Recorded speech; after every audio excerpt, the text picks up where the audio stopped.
I'm installing the Cogent Dynamics DDC drop-ins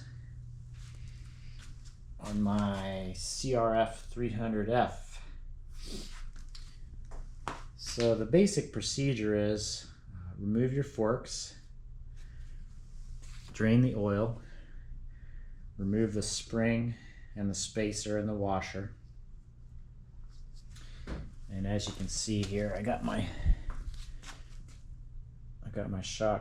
my fork tube here. So what you'll do is you'll fill this with the proper amount of oil, and then you will drop this down in there, the nut side down. And once that's in there, you will put your spring on top of it. And then you got this long spacer. I don't know why this darn thing's so long. You got to cut this down by 12 millimeters. Or you can use a piece of PVC that's 12 millimeters shorter. And that's what I'm going to do, because I don't want to cut this down in case I want to remove it. And then you put your PVC or your spacer on top. Actually, the washer goes in next, then the spacer, then the top for this.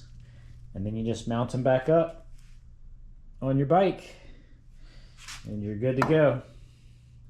I've used these on a DR650, and it had similar suspension to this, very old school, very simple, and it improved it quite a bit. So I'm hoping this improves it some, because it's pretty harsh. I don't really bottom it out, but it's just really harsh, so we'll see. All right, thanks for watching.